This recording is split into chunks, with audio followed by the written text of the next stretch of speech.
No, bueno, pues muchas gracias por la invitación. La verdad que es un mundillo en el que no tengo mucho, que he tratado de informarme a un nivel muy superficial, obviamente. No estoy ni experto, ni mucho menos, ni pretendo serlo, y es súper interesante para mí. Es una experiencia completamente nueva. Es un público completamente distinto en el buen sentido de la palabra a lo que suelo acostumbrar. Pero la verdad me emociona mucho la idea de compaginar, digamos, la parte científica desde el punto de vista psicológico con lo que veo que traen ustedes, ¿no? Que me encanta hasta lo poquito que he leído. Entonces, pues vamos a ver cómo se compagina, ¿no? Un poco el conocimiento ancestral. Si cometo alguna barbaridad con algún concepto, me disculpan, la verdad. Si digo una palabra tonta o algo pues me disculpan, la verdad, en el sentido de los términos en los que ustedes se manejan, pero pues que sepan que soy novato completamente, ¿no? En esto. Pero es un gustazo estar acá.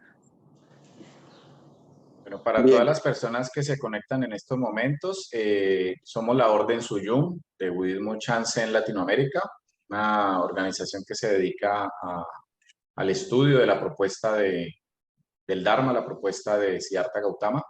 Y tenemos como invitado especial el día de hoy al psicólogo Carlos Eduardo Pasúa Beltrán, quien está en México y pues nos trae una charla muy interesante denominada Compasión y Autocompasión Fiera. Entonces, le damos la bienvenida en nombre de la Orden para que nos comparta su experiencia y podamos seguir abordando y seguir explorando estos temas que también nos enriquecen muchísimo, ya que nuestra orden es una orden interdisciplinar y que no consideramos que sea ni una religión ni una filosofía, sino una escuela de pensamiento. Entonces, nuestro trabajo siempre apunta a poder estudiar diferentes disciplinas y ver su aplicación en la vida real. Muchísimas gracias. Un gusto. Bueno, pues no sé si ya con eso me estén dando como que el paso para iniciar como tal y compartir la diapositiva así, como tal. Ok, perfecto. Bueno, pues nuevamente agradecerles, la verdad, es una experiencia completamente nueva para mí. Entonces, pues vamos allá. No me deja compartir, necesitaría que me dieran permiso, por favor. Ya. Ah, listo, ok. Va. Ah, a ver. Ok, bueno, pues como decía el flyer que estaban presentando al inicio, esta es una perspectiva psicológica. Yo no, como les decía hace un segundo, yo no sé ni pretendo saber prácticamente nada de las maneras en las que se manejan ustedes, así que nuevamente les pido una disculpa por anticipado en caso de decir alguna barbaridad desde lo poquito que he leído al respecto, ¿no? Pero bueno, mi trabajo, digamos, o mi línea de trabajar desde la parte psicológica, desde la parte científica. Trato de trabajar con esa parte del conocimiento, digamos, y pues algo que me ha gustado mucho, por lo que muy fácil acepté la invitación que me hicieron en su momento acá, es porque veo que cada vez se está compaginando más, ¿no? Tanto conocimiento de este tipo de cuestiones con la sistematización de la producción del conocimiento científico, y decirles que desde este punto de vista ha sido el tema de la autocompasión y muchos temas relacionados al budismo, digamos, han sido golpes con guante blanco, como se dice. No sé si la expresión se aplica en todos lados, pero ha sido como una especie de cachetada con guante blanco para muchos científicos, que esta parte como que espiritual, bien entendido el concepto, y ancestral y de conocimientos pues más orientales que vienen, ¿no? De alguna manera de lo que tiene que ver con esto que ustedes predican, pues al tratar como de sistematizarlo y al tratar de casi querer contrastarlo y decir, miren, todo esto que ustedes dicen pues no tiene mucho fundamento, aunque suene muy bonito. Había mucho escepticismo en ese sentido, pues nos llevamos una grandísima sorpresa al tratar de sistematizar los conceptos básicos y darnos cuenta que tienen muchísimas implicaciones, y que sepan que cada vez tienen más. O sea, que entre más estamos escarbando en estos conceptos como que clave, pues más estamos descubriendo que tienen evidencia también acá, pues obviamente en el mundo occidental, digamos, que se han tropicalizado algunos conceptos para que sean aplicables, pero que quienes han sido humildes con este asunto de cientificar, digamos, el conocimiento que ustedes nos han traído, pues saben reconocer que viene de acá, ¿no? Las raíces filosóficas, digamos, vienen de muchísimo tiempo, no es una novedad en absoluto. Quizá la sistematización del conocimiento desde un enfoque científico, pues sea un poco más novedoso, ¿no? Pero las raíces como tal, pues no lo son. Entonces, dicho lo dicho, para mí la pionera principal del concepto, específicamente hablando de autocompasión, es ella, se llama Kristin Neff, es la investigadora ahorita número 1 a nivel mundial de este concepto en específico, no el de la compasión propiamente dicho, sino específicamente el de la autocompasión, porque quizá acá en Occidente de compasión sí se viene hablando hace más tiempo, pero del concepto sistematizado de autocompasión es un tanto novedoso para Occidente. Para ustedes seguramente no, pero digamos para la parte promedio de Occidente, pues es una cuestión un poco más novedosa, ¿no? Entonces, el modelo de ella, de la autocompasión, de la doctora Kristin Neff, pues lo derivó y siempre ha dado mucho el crédito y el mérito a medidas de autoinforme a partir del budismo Theravada. No sé si así se pronuncia, ya les dije que voy a decir muchas tonterías probablemente con los conceptos, pero bueno, creo que ustedes me entenderán a qué me refiero.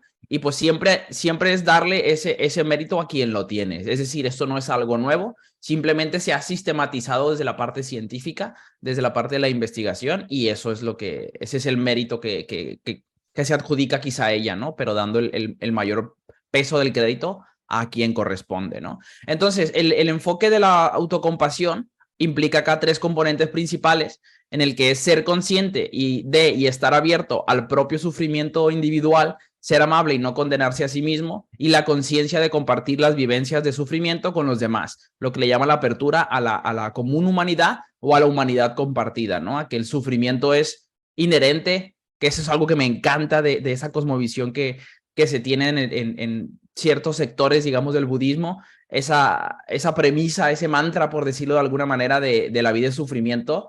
Yo cuando lo aprendí, no de manera intelectual, sino cuando lo interioricé, por decirlo de alguna manera, y empecé a entender esa parte de la vida y sufrimiento, y el sufrimiento es inherente a la vida, me cambió muchísimo, ¿no? Ya desde mi experiencia personal, me ha hecho mucho más flexible, mucho más compasivo hacia los demás y hacia mí mismo, a partir de que realmente interioricé esto de que el dolor no puede verse separado de la vida, ¿no? El sufrimiento es parte de, ¿vale? Entonces, el concepto de autocompasión, desde aquí, desde el constructo, como le digo, de la doctora Kristin Neff, basándose obviamente en las premisas orientales, vendría a ser, pues, ser amable y comprensivo hacia uno mismo en esos momentos de dolor y fracaso, en lugar de la tendencia, que está aparte muy occidental, digamos, de ser duros y autocríticos cuando cometemos algún error, percibir nuestras propias experiencias individuales como parte de la experiencia humana más amplia, esto que les comentaba ahorita de la humanidad compartida, que esto que yo estoy viviendo, aún si se siente mal, aún si es desagradable,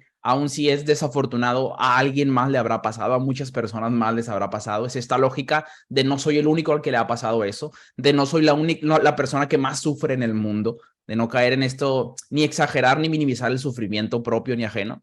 Percibir bueno, es eso que les decía, en lugar de verlos de manera aislada, y sostener nuestros pensamientos y sentimientos dolorosos con lo que es la atención plena, en lugar de esta sobreidentificación que tenemos de muchas veces con nuestros propios pensamientos que aparecen, ¿no? Que si en nuestra mente aparece algún pensamiento aversivo no sé, por ejemplo, soy un tonto, soy un fracaso, soy un inútil, esta tendencia que tenemos a creernos, ¿no? Muchas veces los pensamientos que tengamos sin entender que son pensamientos que se llaman pensamientos automáticos y que a todo mundo les aparecen de vez en cuando. Entonces, cuando yo aprendo a ser escéptico con mi propia mente, con el material y el contenido de mi propia mente, aprendo a tener una mejor relación con mis pensamientos, ¿no? Y con mi mundo interno y externo también.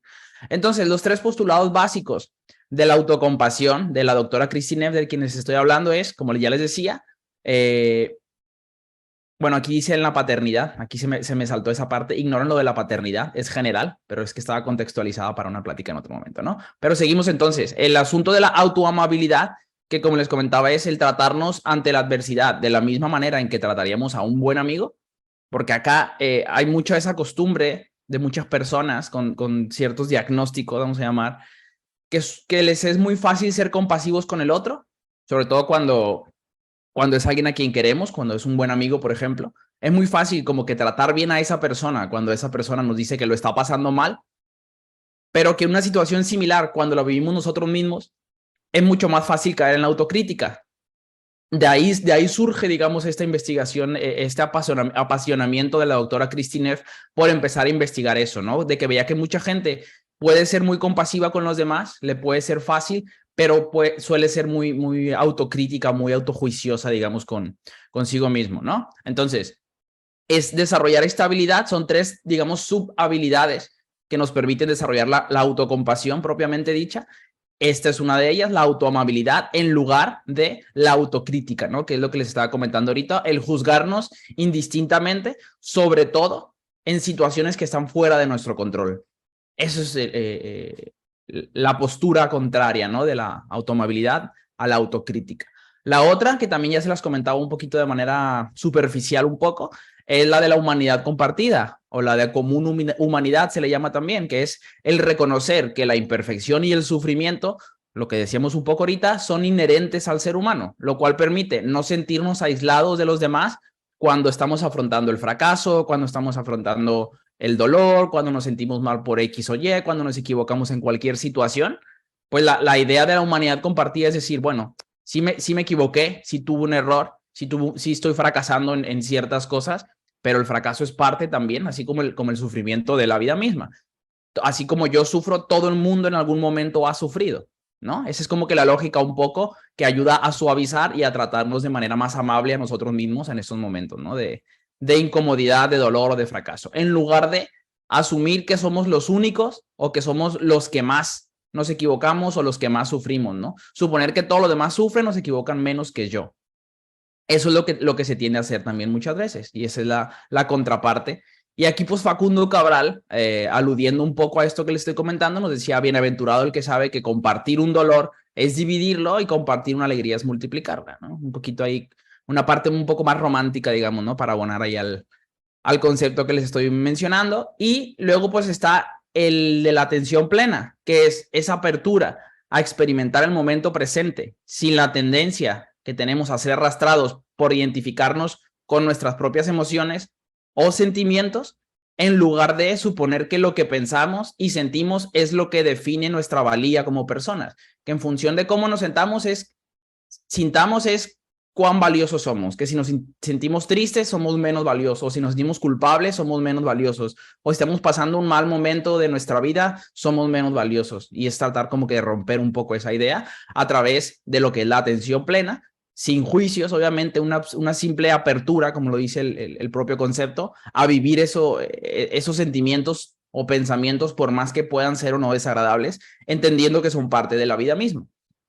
Y esta tendencia que tenemos a creer el contenido de nuestros propios pensamientos, por más aversivos que sean con nosotros mismos, en psicología tiene un nombre que es fusión cognitiva. Es lo que pienso, lo soy. Es esta creencia rígida de cualquier cosa que pienso, lo soy. No tener como que ese escepticismo por decir, a ver, mi mente me está diciendo esto, pero vamos a ver qué evidencia tengo yo, ¿no? O que no, ni siquiera lo dudo, ni siquiera pongo en balanza la evidencia a favor y en contra de que soy eso desagradable que mi mente me está diciendo en ese momento, sino tengo la tendencia a creerlo automáticamente. Y es una tendencia muy común en los seres humanos. Una manera muy simple de explicar lo que es la atención plena o la mente llena y mente plena es una especie de jueguito de palabras, mindful y mindful, ¿no? Pues sería esta ilustración muy básica de una persona que pues está en la naturaleza con su mascota, debería estar desconectando, digamos, del día a día, de la parte de la hiperproductividad, del mundo, de la vida diaria, del capitalismo y de todo esto. En teoría debería ser fácil desconectar y conectar y vivir la experiencia en el tiempo presente, porque pues es una experiencia que en teoría debería ser agradable, una experiencia de ocio, vamos a llamarle, pero por esta maldición que a la vez puede llegar a ser el lenguaje, porque pues tiene la bendición de que nos ha permitido, digamos, avanzar en muchas cosas a nivel tecnológico y de salud y de otras, pero tiene la maldición de que nos permite imaginar. Y cuando nos permite imaginar, si no sabemos más o menos conducirnos y entender qué trampas a veces nos arroja la mente en forma de pensamientos, pues podemos estar en un lugar físicamente presentes, pero nuestra mente puede estar en el futuro o en el pasado, ¿no? Y no experimentar el placer que debería generarnos la apertura al momento presente. Como pueden ver la persona ahí del lado izquierdo, que está en una experiencia que en teoría debería ser agradable, pero su mente está en todo menos en eso. Entonces, ahí es cuando hablamos de que la mente no está en el presente, ¿no? Está en el futuro, preocupada por cosas que es probable que ni siquiera pase. Y en cambio el perrito, al no tener un lenguaje tan desarrollado, al no tener una capacidad compleja de imaginación y de anticiparse y de preocuparse por cosas que no están pasando en el presente, pues vive simple y sencillamente el presente, ¿no? Y es una manera representativa de ver lo que es la mente llena de las personas muchas veces contra la mente plena que pueden experimentar, obviamente también las personas, pero que en los animalitos, a no tener esa capacidad, digamos, de preocuparse, propiamente dicho, por algo que no está ocurriendo en este momento, pues tienen nada más esa capacidad de experimentar el presente tal cual está ocurriendo, ¿no? Y es algo que a los humanos nos cuesta muchas veces. Entonces, siguiendo con este asunto de los pensamientos, algo que ocurre muchas veces es que nos llegan ciertos pensamientos recurrentes que nos acompañan a veces durante todo el día. Muchas veces estas son como preocupaciones.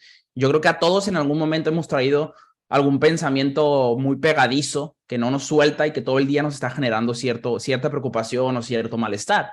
De la misma manera en la que seguramente a todos nos habrá pasado que alguna canción o la melodía de alguna canción la traemos todo el día, como que una y otra vez apareciendo en nuestra mente y que no nos podemos como que despegar de ella.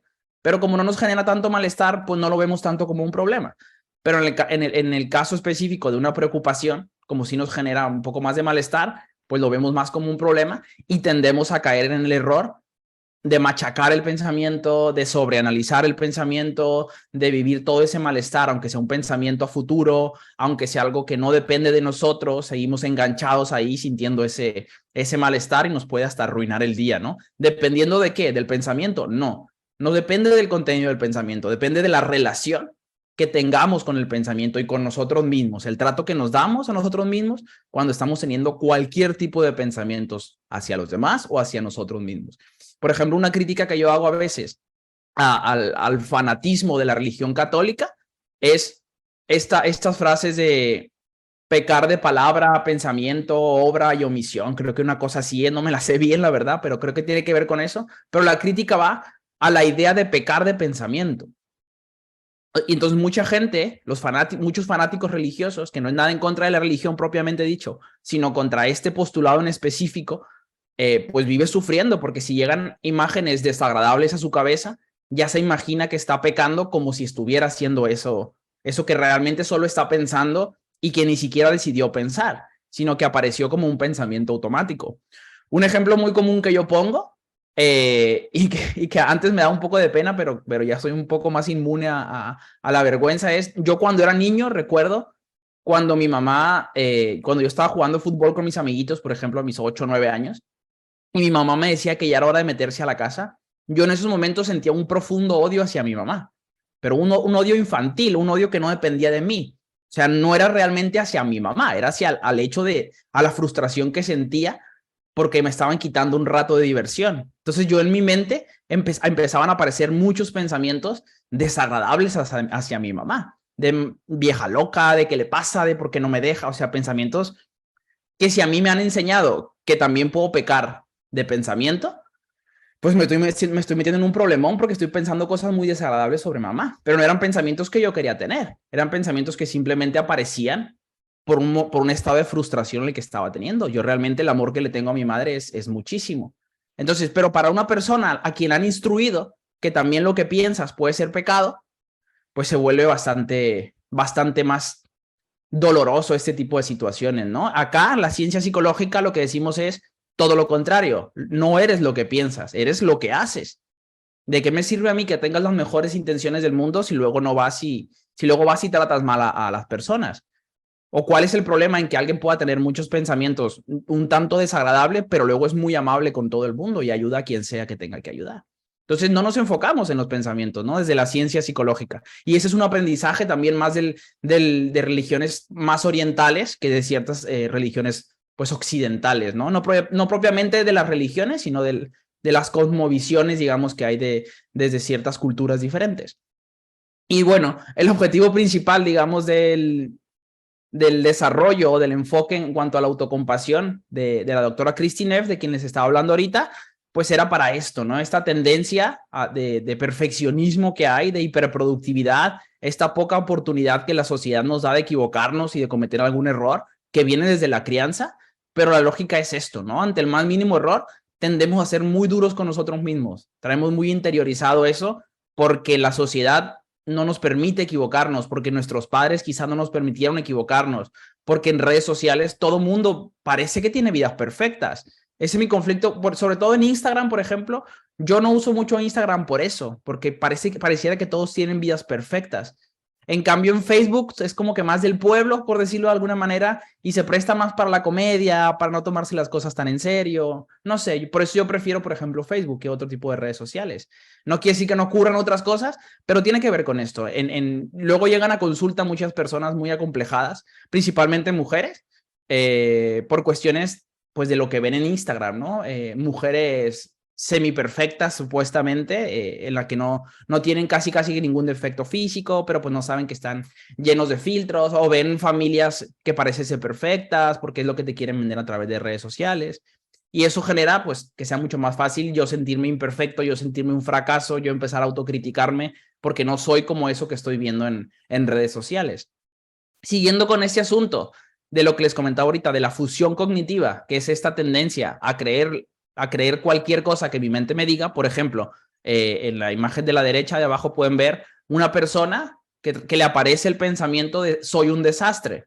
Entonces, dependiendo de la relación que tengamos con ese pensamiento, es que vamos a hacer que ese pensamiento crezca más, sea más intenso y tenga mayor control de nuestra vida, o que sea un simple pensamiento más como los cientos de pensamientos que aparecen de manera casi que aleatoria en nuestra mente día con día, ¿no? Entonces, una buena manera de relacionarnos con los pensamientos es tomar distancia de ellos. Si a mí me aparece el pensamiento, soy un desastre, soy un fracasado, en lugar de encontrar las 1001 razones por las que soy un desastre y soy un fracasado, la ciencia psicológica nos dice, a ver, ve buscando evidencia de alguna manera, trata de cuestionar ese pensamiento de manera objetiva antes de darlo como un hecho indudable, ¿no? Entonces, en lugar de asumir la frase soy un desastre, soy un fracaso, decir, a ver, aquí estoy pensando que soy un desastre. ¿Qué hago con ese pensamiento? Tener esa capacidad de observar el pensamiento y de relacionarme de una manera más autocompasiva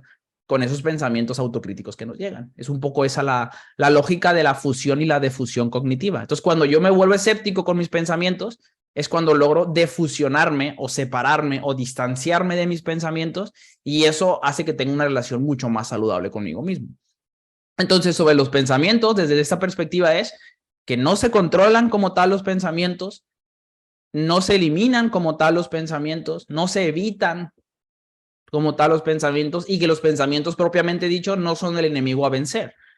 Porque si yo veo a mis pensamientos como mis enemigos, pues lo más común es que yo quiera pelear con ellos, pero pelear con ellos es pelear conmigo mismo, porque mis pensamientos son parte de lo que soy también, pero no es lo que soy. Entonces, aprender bajo qué circunstancias merece la pena pelear, pero que es cuando es con experiencias internas nunca merece la pena pelear. Y ahí la alternativa es, bueno, tú me dices que no me peleé conmigo mismo, pero ¿qué opciones me das? Bueno, pues la autocompasión es una opción, es una habilidad, afortunadamente, que nos permite desarrollar una mejor relación para nosotros mismos. Y como les dije que les hablaba desde la parte científica, digamos, de este conocimiento sistematizado por la ciencia, pues aquí tenemos algunas, eso está en la página justo de Kristin Neff, algunas de las investigaciones que ya se han sistematizado, como les digo, y que cada vez da más y más y más evidencia sobre los beneficios del uso de la autocompasión y de la compasión propiamente dicha. Y pues se pueden ver que hay muchísimas temáticas distintas, ¿no? En adicciones, en adolescentes, en niños, para ir creciendo, en deportes, para conductas alimentarias, trastornos de conductas alimentarias y trastornos de la imagen corporal. Bueno, para muchísimas, para culturas, para familia, para la crianza, para orientación sexual, para el bienestar en general, para muchas situaciones hay abordajes ya sistematizados de los beneficios que tiene tanto la compasión como la autocompasión. Y volviendo a lo que les comentaba, al asunto de la atención plena, Pues desde esta misma sistematización se trabajan como que 4 postulados básicos para poder ejercer la atención plena. Uno sería el observar nuestros pensamientos tal y como aparecen en nuestra conciencia, es decir, si con 0 interpretaciones me aparece un pensamiento de soy un desastre, soy un fracasado, y es simplemente observarlo, tener esa curiosidad y no engancharme con el malestar que me genera, porque es normal que si me aparece un pensamiento de soy un desastre o soy un inútil, pues es bastante esperable que eso me haga sentir mal. Pero aquí lo que importa no es cómo me hace sentir, es qué reacción tengo yo ante ese sentimiento. ¿Empiezo a buscar motivos por los que sí soy un inútil y confirmo lo que me dice mi mente? ¿O empiezo simplemente a observar lo que me dice mi mente sin interpretaciones, sin juicios? Simplemente observar tu mensaje, recibirlo con amabilidad y no pelear, porque pelear sería pelear con nosotros mismos, generarnos malestar a nosotros mismos. Entonces, ese es uno de los criterios de los objetivos principales de la atención plena, que tiene que ver con esto mismo, ¿no? Y sobre identificarnos con nuestros pensamientos, entender, contrario a lo que les decía ahorita, que promueve a veces el fanatismo de la religión católica, esto de puedes pecar también de pensamientos, si piensas algo, pues es igual de pecado que si lo haces.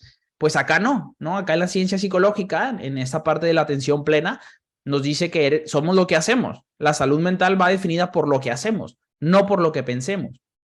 Y es pues bastante liberador para muchas personas que están con estas enseñanzas del judeocristianismo, digamos, muy intensas en cuanto a la posibilidad de pecar de pensamiento. Pues cuando les vas explicando que no es tanto así, pues suele ser muy liberador, ¿no? Muy liberador de culpa, sobre todo. La otra es experimentar el momento presente y de forma clara y objetiva, que es esta parte de sí, el pensamiento me está haciendo sentir mal, me está haciendo sentir incómodo, pero cuando yo ya traigo el aprendizaje de que la incomodidad y el malestar son partes de la vida misma, no lo veo como lo peor, lo veo como, bueno, me toca en este momento sentirme un poco mal, porque mi mente se le ocurrió mandarme un pensamiento desagradable que es normal que me haga sentir mal, pero no me voy a pelear con mi mente por el hecho de que haya aparecido este pensamiento, y no me voy a pelear conmigo mismo, y no me voy a criticar, y no voy a buscar razones por las que sí soy esa cosa desagradable que mi mente me dice que soy. Simplemente te dejo ser. ¿No? Yo vivo el malestar, empiezo a identificar en qué parte de mi cuerpo lo siento, empiezo a contactar con el presente, empiezo a ser curioso para ver si aparecen más pensamientos, pero yo no le agrego más, yo no interpreto lo que está ocurriendo. Le doy ese permiso a mi mente de que divague y de que se mueva de pensamiento en pensamiento sin yo intervenir directamente. Porque es la diferencia entre los pensamientos voluntarios y entre los pensamientos automáticos. Aprender a reconocer los unos y los otros y aprender a diferenciar, obviamente, qué cosas o qué preocupaciones de las que me arroja mi mente puedo yo tener algún control sobre esa situación o no. Y la lógica es sobre lo que no puedes tener ninguna injerencia, sobre lo que no tienes control, pues no tiene ningún sentido, ¿no? De alguna manera, por decirlo muy resumidamente, preocuparse.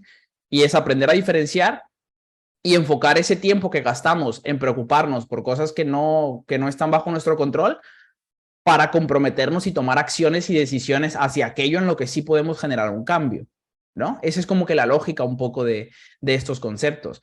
Y el criterio 4 de la atención plena es el reconocer nuestro malestar sin ser arrastrado por él. O sea, que nuestra habilidad en estos momentos de malestar sea el ser compasivos a través, por ejemplo, de la humanidad compartida. De decir, a ver, estoy pensando que soy un inútil, pero todos en algún momento de su vida han llegado a pasar por esto, han tenido este pensamiento, lo han experimentado. Incluso la persona más exitosa del mundo, sea lo que sea el éxito, obviamente, pero también lo ha vivido, también ha tenido esta sensación de estar fracasando. Entonces es desdramatizar el fracaso, desdramatizar el malestar y verlo como parte de la vida misma.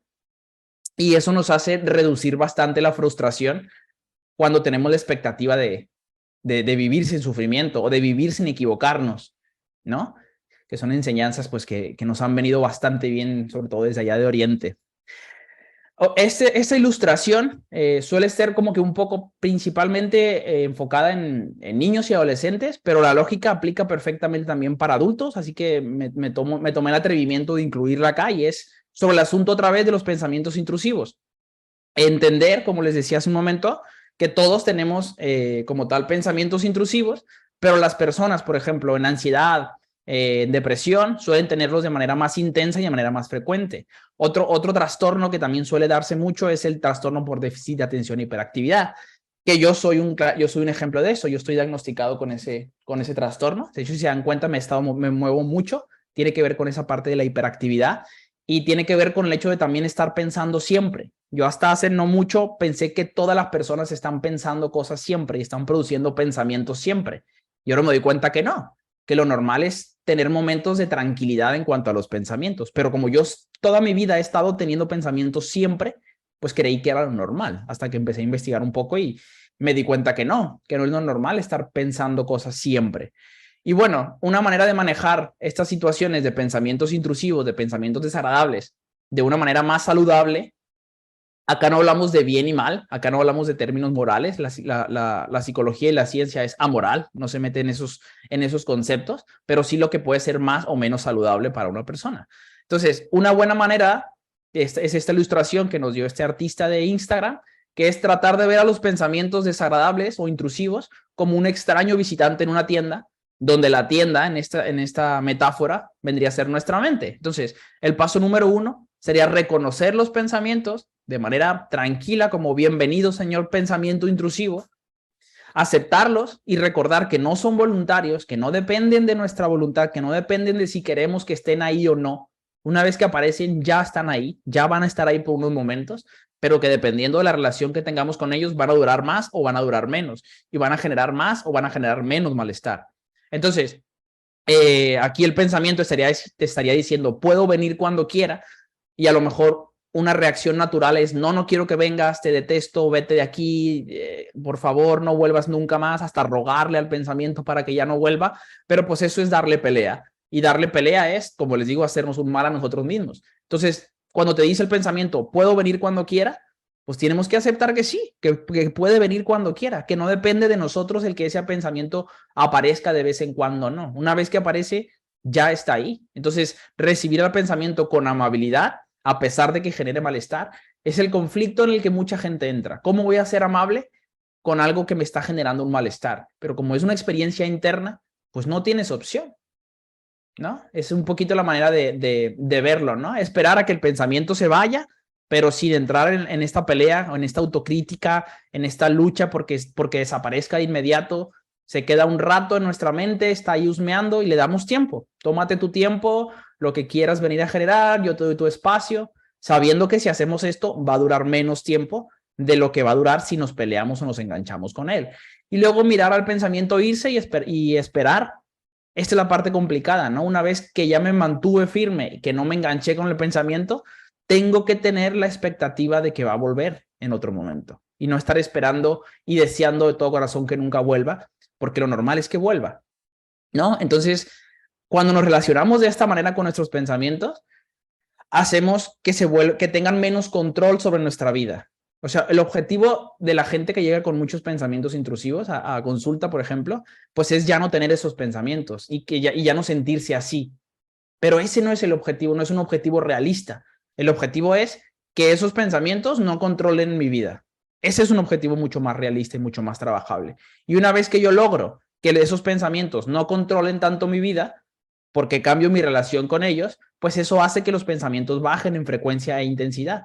No que se eliminen, pero sí que bajen bastante y que nos permitan llevar más una vida pues más cercana a lo que queremos vivir, ¿no? Y una manera de ejemplificar, la persona que me invitó sabe que yo soy mucho de usar memes, así que tenía que estar a la expectativa de que los iba a utilizar. Una manera de relacionarnos con nuestros pensamientos es la de la izquierda, ¿no? Pelear con ellos y hacer que crezcan y crezcan y crezcan. Y otra manera, ya después de la difusión y la atención plena, cuando aparece un pensamiento aversivo en mi mente, pues simplemente es mirar, contemplar, respetar y hasta ser amables y darle su tiempo, ¿no? Para que viva lo que tenga que vivir y que me enseñe lo que me quiere enseñar. Seguimos entonces con una frase de la doctora Christine Neff. No siempre podemos obtener lo que queremos, lo que tiene que ver con la frustración.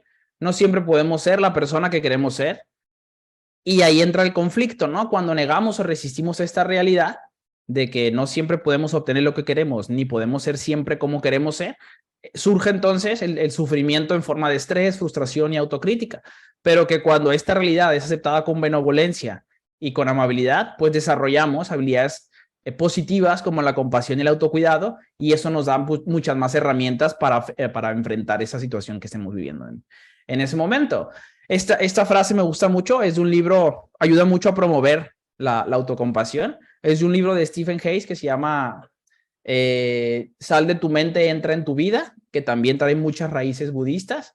Y dice, para aceptar todos esos sentimientos dolorosos, porque ahorita hablamos de la importancia de aceptar el malestar, desprenderte de esos pensamientos autocríticos y centrarte en lo que consideras realmente valioso, tienes que ser amable contigo mismo, que es una de las premisas fundamentales de la autocompasión. Si lo haces así, incluso tu dolor llega a formar parte de tu nueva ruta más respetuosa contigo mismo y más consistente con tus valores.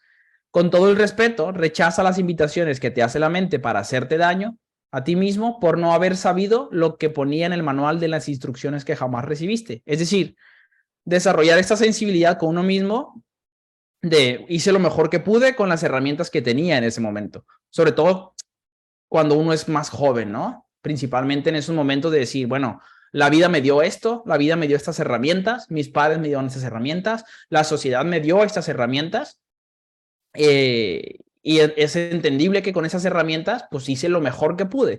Y a partir de ahí, a partir de la aceptación de ese malestar y de ese sufrimiento, pues empezar a tratar de adquirir nuevas herramientas para poder relacionarme de otra manera conmigo mismo y con el mundo, ¿no?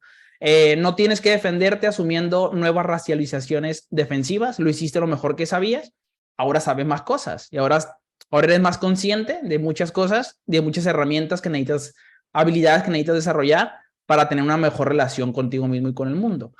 Esa es la parte de lo que acabamos de ver de lo que se llama autocompasión tierna, tender self-compassion le llaman, que es esa parte del trato que me doy a mí mismo, de la amabilidad con la que me trato, es la autocompasión tierna de alguna manera. Y luego pasamos de esa a la autocompasión fiera, que es un poco más novedosa, no para ustedes seguramente, pero sí para la investigación, pues ahora se le está dando este nuevo giro y esto es lo que está en tendencia, digamos, un poco hoy en temas de autocompasión.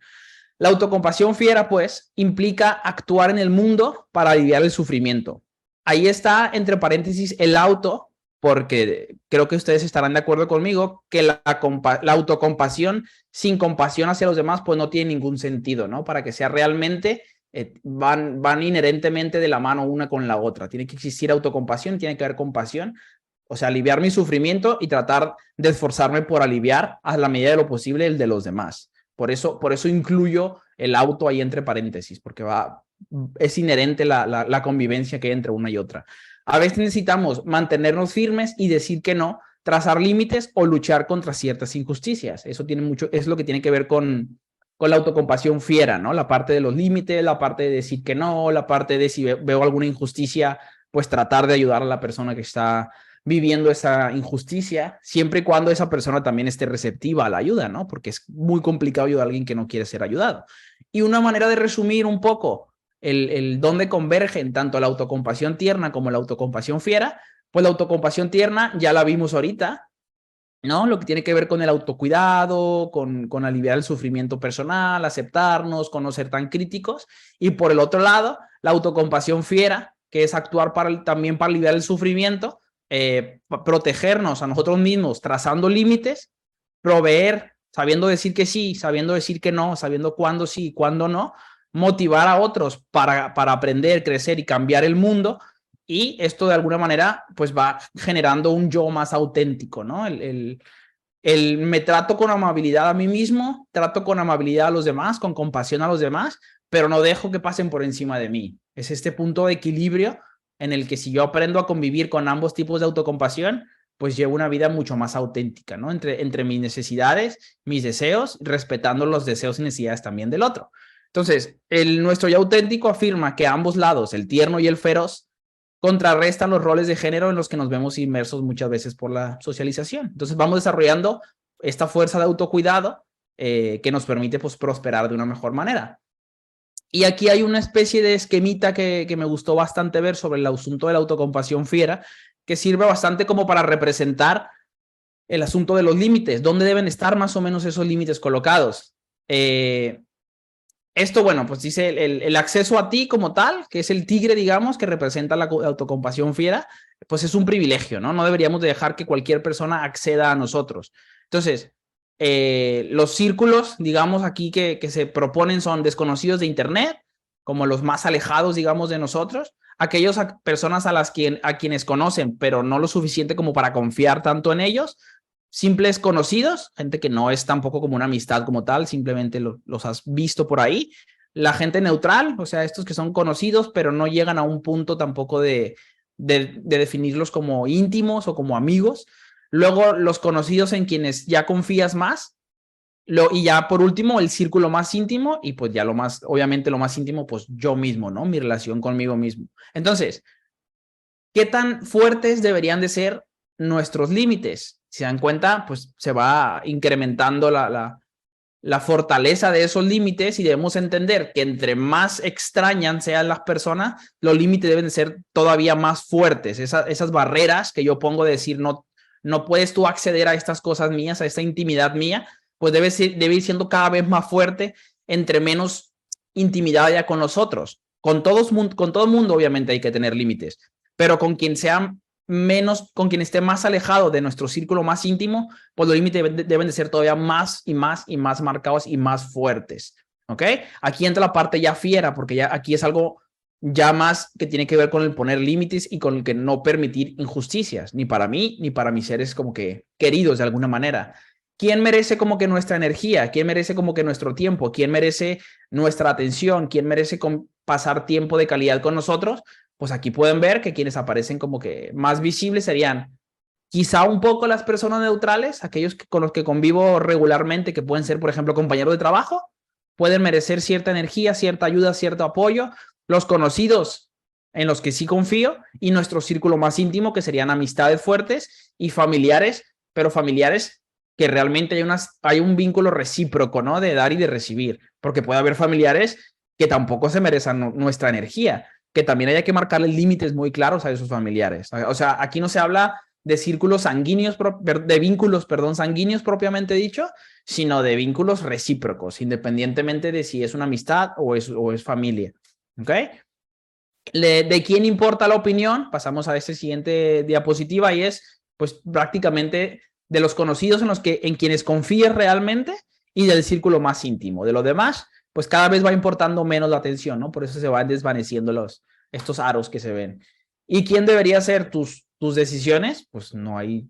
Si acaso tu círculo más íntimo pudiera tomar partido en ciertas decisiones que tomes, pero realmente quien toma las decisiones propiamente dicho, pues solo debería ser uno, ¿no? Entonces, aquí hay que leer de abajo hacia arriba, hay que ubicar a las personas en donde ellas pertenecen. Es un cuadrito, una tablita que me encontré por ahí que creo que ejemplifica muy bien parte de lo que es la autocompasión fiera, ¿no?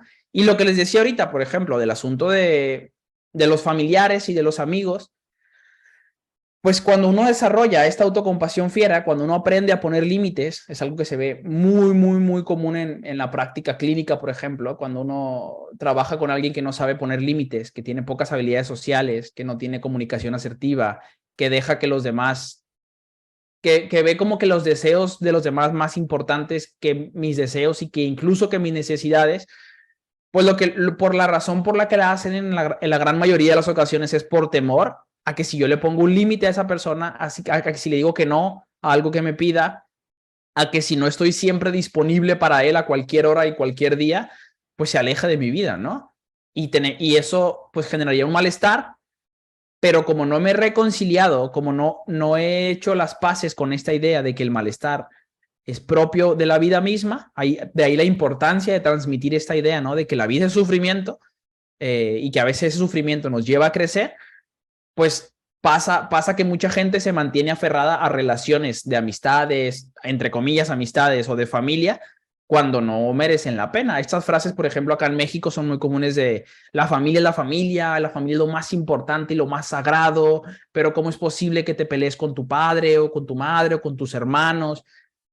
A pesar de que el trato sea lo más horrible posible, se sigue vendiendo esta idea, ¿no? A pesar de que tu madre te haya humillado y te maltrate y te golpee y se aproveche de ti, pues por el hecho de que es tu madre la debes de aguantar y perdonar, ¿no? Eso son creencias muy arraigadas tristemente y son muy de Latinoamérica, por lo que he visto, esto de, no, la familia es la familia. Y yo lo que he visto, la cantidad de daño que muchas veces genera la propia familia a las personas, pues es como para que vayamos desmitificando un poco esta idea, ¿no? De que la familia es lo más sagrado y entender que se trata de vínculos afectivos de reciprocidad total, de que yo te trato a como me trates, ¿no? De alguna manera, o sea, de que si tú me tratas mal, yo no tengo por qué soportarte por el hecho de que seas mi padre, mi madre, mi hermana, mi hijo, porque luego la persona sacrifica completamente su vida solo por este tipo de creencias y viven muy mal y viven sintiéndose muy mal con ellos mismos por no poder ponerles un límite, pero es que luego la sociedad te dice que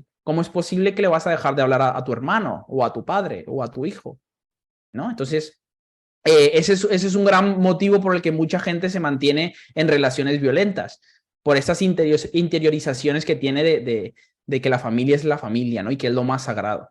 Yo creo que lo más sagrado es quien esté ahí para ti, te trate bien y tengas vínculos saludables, independientemente de si es familia, si es amigo, si es un animalito, si es lo que sea, ¿no? Pero que haya reciprocidad y yo permitirme poner esos límites, porque si no, pues pasan por encima de mí y me están robando, pues, el bienestar, el poco bienestar que a veces hay en la vida misma. Entonces, pasamos a la pregunta de cómo conectar o cómo contactar con esto que sería la autocompasión fiera. Compasión, autocompasión, ambas dos, como luego dicen por ahí. ¿Cómo conectamos entonces?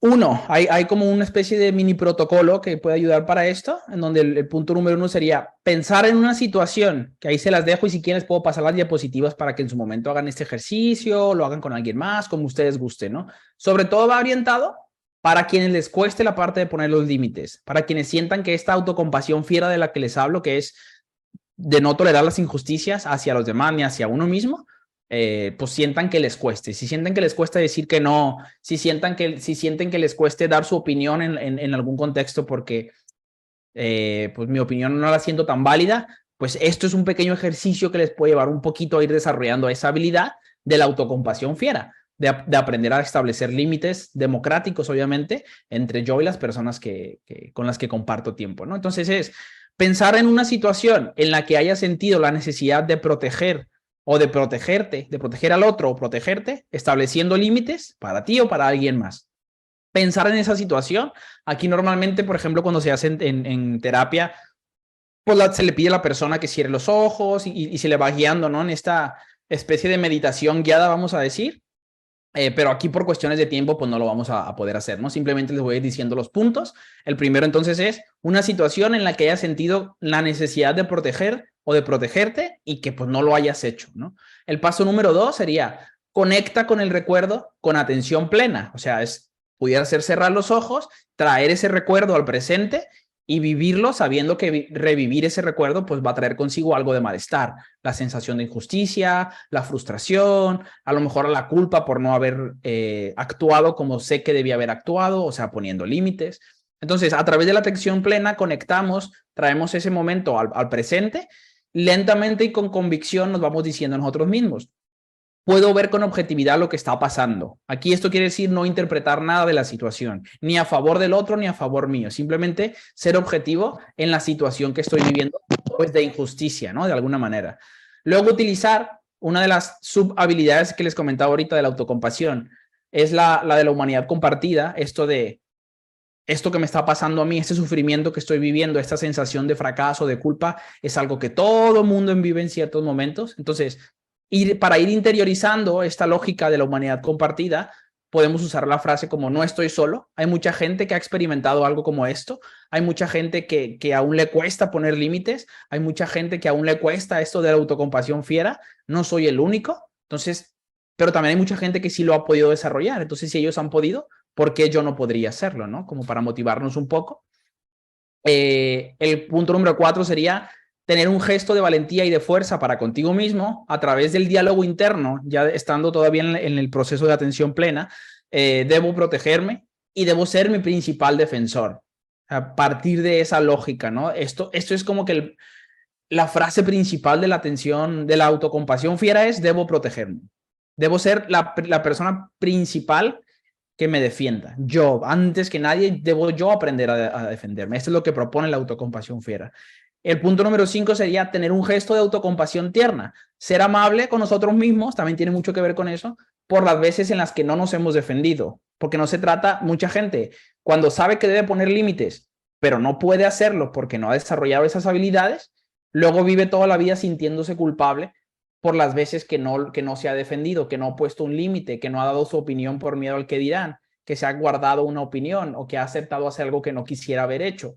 Entonces, esta autocrítica va volviendo que se vuelve un círculo vicioso entre hago cosas que no quiero hacer, luego me critico por no hacerlas, pero no estoy haciendo nada realmente para dejar de hacerlas, salvo criticarme a mí mismo, pero eso no aporta nada para empezar a protegerme y a defenderme a mí mismo. Entonces, ahí entra la parte de la autocompasión tierna, de decir, a ver, muchas veces no me he defendido a mí mismo, pero es porque no tenía las habilidades. Y ahora entonces me enfoco, soy amable conmigo mismo por esas veces que no he sido asertivo o que no he puesto límites, pero a la vez, ahora que me doy cuenta que lo tengo que cambiar, pues me enfoco en desarrollar habilidades que me permitan poner límites.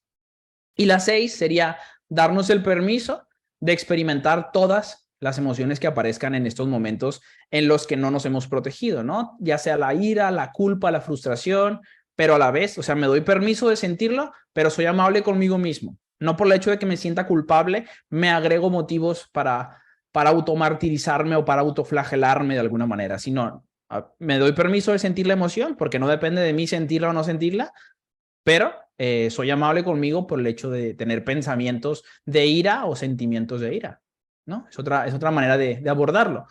Luego hay otro abordaje de la compasión, también basado en evidencia, que existe una terapia que se llama justamente terapia centrada en la compasión, y nos vende una especie de, nos vende, ¿no? Nos ofrece una especie de entrenamiento multimodal de la mente compasiva, que nos dice cuáles son como que todos los atributos clave de la autocompasión que hay que ir desarrollando para lograr justamente esta capacidad, esta habilidad tan importante de la compasión y autocompasión, que tiene que ver sostenernos con amabilidad, es como que el punto número 1, por eso está hasta afuera, todo va enmarcado en el trato amable para nosotros mismos y para los demás, ¿ok? Y luego ya dentro de eso se empiezan a entrenar ciertas habilidades a través de imágenes, a través de la atención, trabajar con los sentimientos, trabajar con los sentidos para conectar con el presente, enfocarnos obviamente principalmente en el comportamiento y en el razonamiento. Acotamos más las habilidades y a otros atributos que hay que tener implica la sensibilidad, la simpatía, tolerar la angustia o el malestar, la empatía bien entendida, el no juicio, que es de los puntos más importantes, y el cuidado para proporcionar bienestar. O lo que les decía, que no solo se trabaja la compasión sin trabajar autocompasión y viceversa. No se entiende un concepto sin el otro, forman como que parte de lo mismo.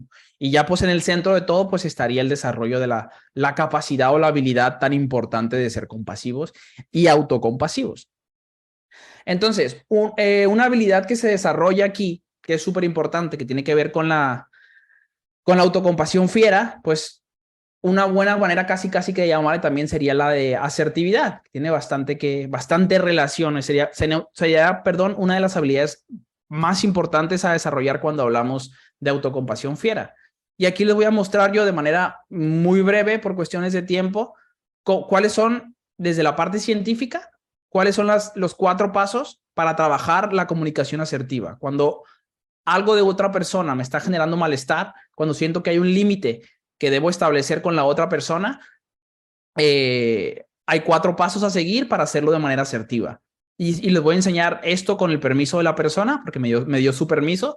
Era un adolescente que traía una situación de que le gustaba un chico, traía ya mucha ansiedad social, constantemente estaba preocupada por cosas, traía un pobre concepto de sí misma.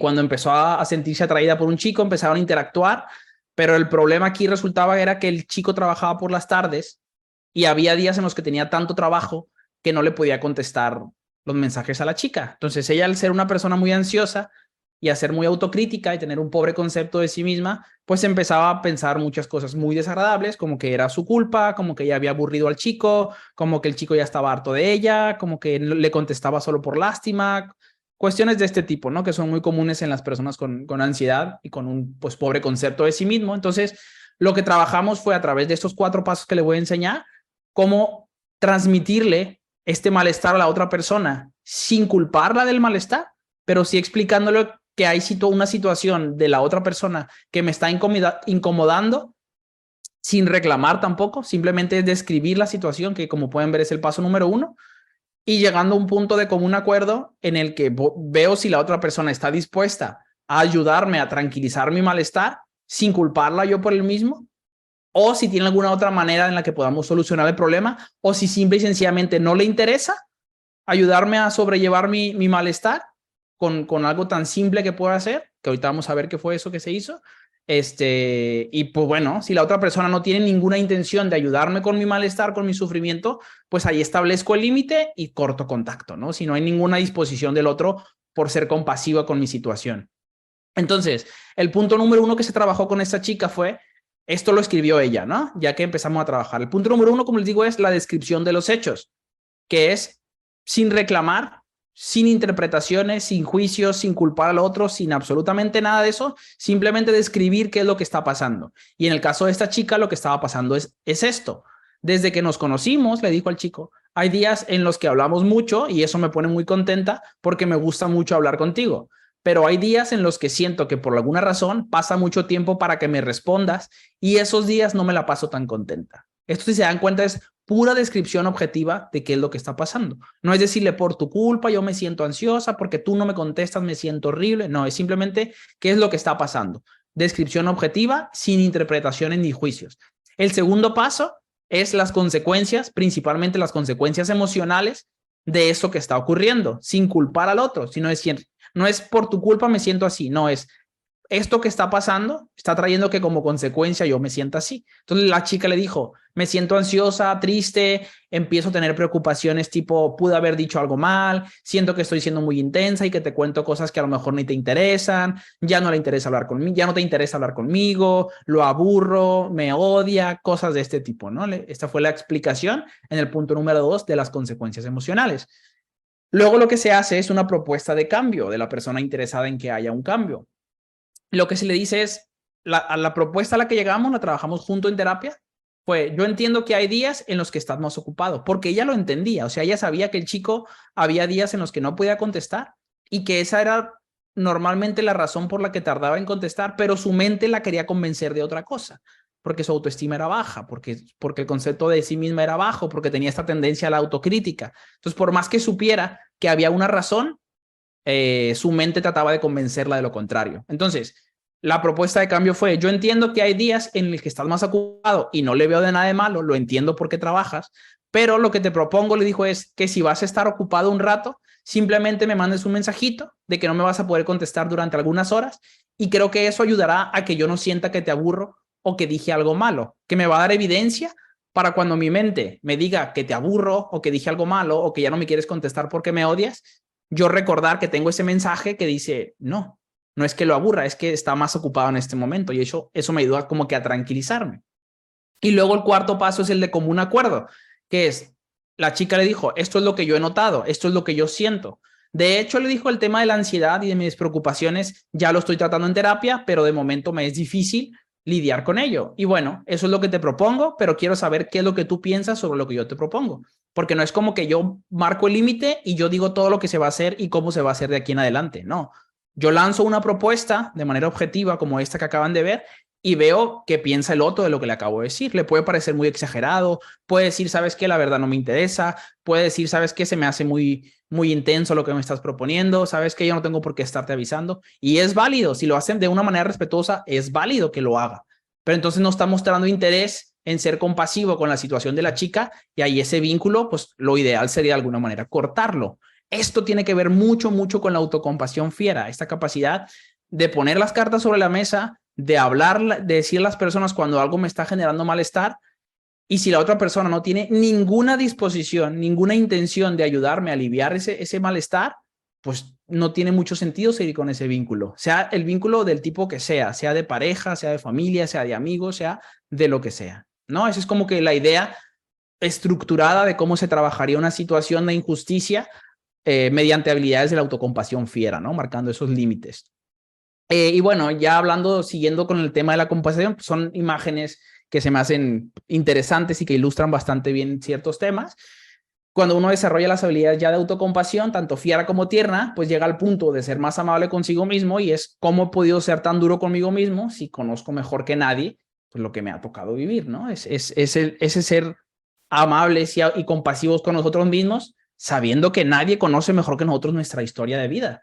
Nadie sabe lo dura que fue mi infancia, mi adolescencia, las pocas habilidades que me permitieron desarrollar, el maltrato que me daban, porque sigo siendo tan duro conmigo mismo cuando me equivoco, a pesar de que sé que no me permitieron desarrollar esas habilidades. Sobre todo, como les digo, para los más jóvenes, con adolescentes, con niños, con adultos jóvenes, más todavía, ¿no? A lo mejor ya quienes estamos no tan jóvenes podemos decir, bueno, pues no te permitieron desarrollar habilidades, pero has tenido tiempo quizá para irlas desarrollando, ¿no? Pero alguien que es muy joven, que depende totalmente emocional y económicamente de sus padres, pues es más complicado, ¿no? Que si los padres no le dejan desarrollar habilidades, pues cómo le hace él, ¿no? Si no tiene esa independencia emocional y económica muchas veces. Entender que el cambio es lo único constante, esta parte del cambio es súper, súper importante. No pretender siempre sentirnos bien, no pretender siempre estar en la cima del éxito, no pretender pues ningún tipo de expectativa irrealista, porque eso va a conllevar frustración tarde que temprano, ¿no? Cuando haya estos fracasos que, como decimos, son parte de la vida misma. Y bueno, siguiendo con esto, el concepto de amor propio del que se habla mucho en redes sociales, no soy tan afín al concepto, pero tiene una buena intención y tiene una buena explicación, entendiéndolo como un concepto, digamos, popular. Entender que la diferencia entre el egoísmo y el amor propio, o la asertividad, o la autocompasión fiera, pudiera encajar perfectamente. El egoísmo sí sería anteponer mis deseos, decir lo que yo quiero es más importante que lo que ustedes necesitan, que lo que tú necesitas. Eso sería una postura muy egoísta, ¿no? En la que habría cero compasión hacia los demás. Entonces, autocompasión sin compasión no tiene mucho sentido y se rompe todo el esquema, digamos. Cuando yo pongo, ojo con el concepto, mis deseos, lo que yo quiero, no lo que yo necesito, lo que yo quiero por encima de lo que los demás necesitan. Ahí estamos hablando de egoísmo.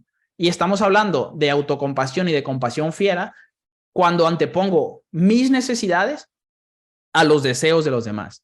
Son más importantes las necesidades que los deseos. Entonces yo tengo que anteponer lo que yo necesito sobre lo que los demás desean. Y ahí estamos hablando de autocompasión fiera, de marcar límites, ¿no? Decir, a ver, está bien que tú quieras eso, pero eso se está brincando una necesidad mía, ¿no? De tiempo, de atención, de dinero, de convivencia, de lo que sea. Entonces ahí es donde yo marco el límite, y ahí es donde empieza lo interesante, ¿no?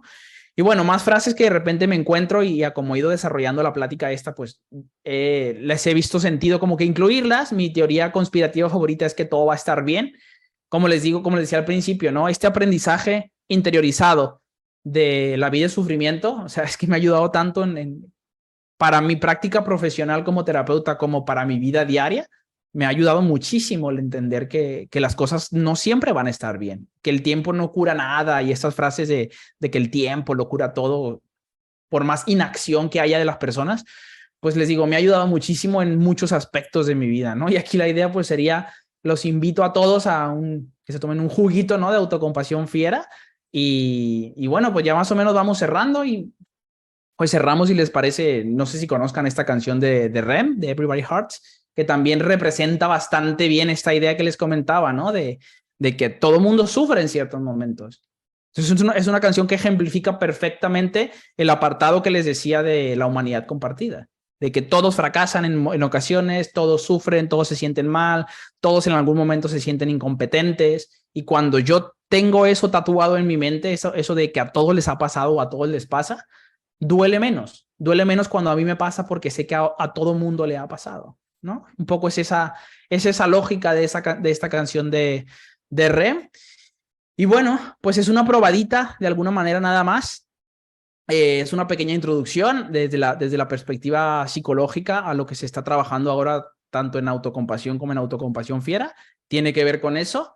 No sé si tengan dudas, preguntas, comentarios o no sé, básicamente sería eso por mi parte, una pequeña introducción, y reconocer nuevamente a la parte, a la cosmovisión, como les decía, budista, todo esto que nos han traído, y tener que aceptar lo útil que nos ha sido, que ha sido extremadamente útil y que entre más investigación vamos desarrollando, pues más nos topamos con que nos ha servido muchísimo esta información. Entonces, pues es eso, es siempre darle el mérito a quien lo tiene y pues siempre partiendo de ahí, pues creo que podemos compaginar muchas más cosas de las que a lo mejor se creía antes. No sé qué piensen. No sé qué tanto compagine, no sé qué tanto se entienda o qué tan opuesto esté a ciertas ideas que pudieran. Me gustaría recibir esa parte, pues de decir, a ver, aquí sí, aquí no tiene nada que ver, aquí es totalmente opuesto, porque como les digo, es una experiencia tan nueva para mí, pues sí me gustaría tener también eso, un poquito de ustedes, esa retroalimentación de ustedes entre lo que yo les presento desde la parte científica, digamos, y no sé qué otras cosmovisiones tengan, y perdonen si dije muchas palabras que estén fuera de contexto, pues hice más o menos lo que pude, ¿no? Por ahí tengo a alguien con el micrófono abierto, creo.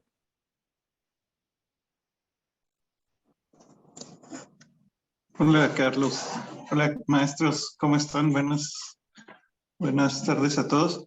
Yo quiero agradecerte por la charla, muy interesante. Y, y, pues lo que yo rescato más de la charla es que en efecto prácticamente son las enseñanzas de Buda transcritas pues a un lenguaje moderno, por así decirlo. Pero básicamente coinciden en muchos de los principios de los ejercicios que se hacen en budismo. Por ejemplo, el Buda decía que la primera persona a la que tú le debes compasión es a ti mismo. La primera persona a la que le debes cuidados es a ti mismo. Esa es una de las enseñanzas básicas en el budismo, de hecho, Theravada, como lo mencionas, en los sutras del Canon Pali.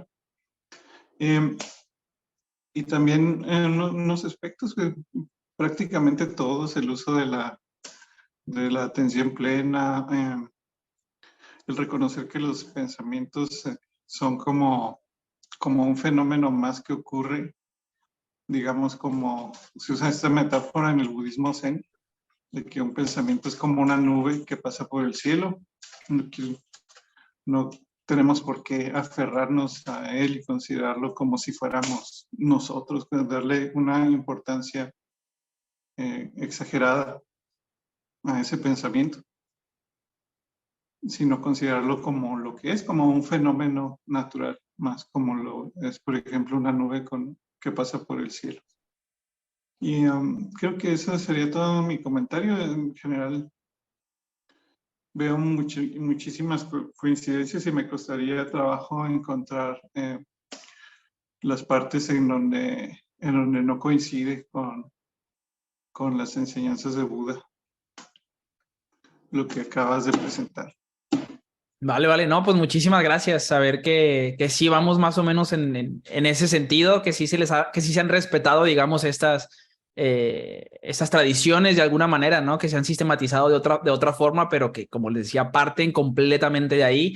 Pues me da gusto. Justo la metáfora de la nube se utiliza de manera así exactamente igual como la mencionas como para la parte de la psicoeducación en terapia, se utiliza así tal cual. Entonces, ahora entiendo que también esta metáfora que es muy común viene también de ahí. No sabía que también venía específicamente de así como tal. Entonces, bueno, pues ya otra cosa más. Y me da mucho gusto saber esto, ¿no? Que sí se han respetado como que las raíces de este tipo de cuestiones, que lo que yo les presento sí coincide, porque yo entendería que se pueda prestar a entender Occidente vino y quiso tropicalizar los conceptos, pero los malinterpretó, los tergiversó, hizo cosas que nada que ver, pero veo que desde la parte científica sí se está respetando, ¿no? En general. Y eso pues es muy bueno.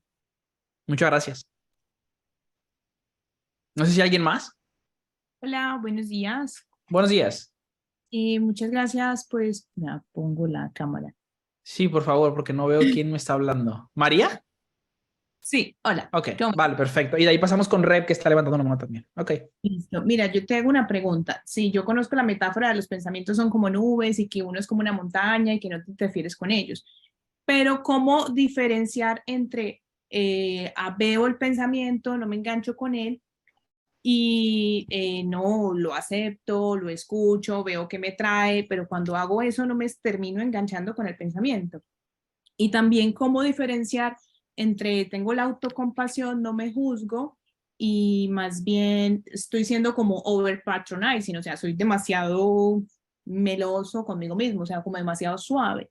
Es como si no, es que lo estás pasando mal y no salir de como ese sobre delicadeza, no sé cómo. Sí, sí, sí. Ok, a ver, la pregunta número uno, pues una de las claves que se trabaja mucho para desarrollar esa habilidad es el no hacer interpretaciones.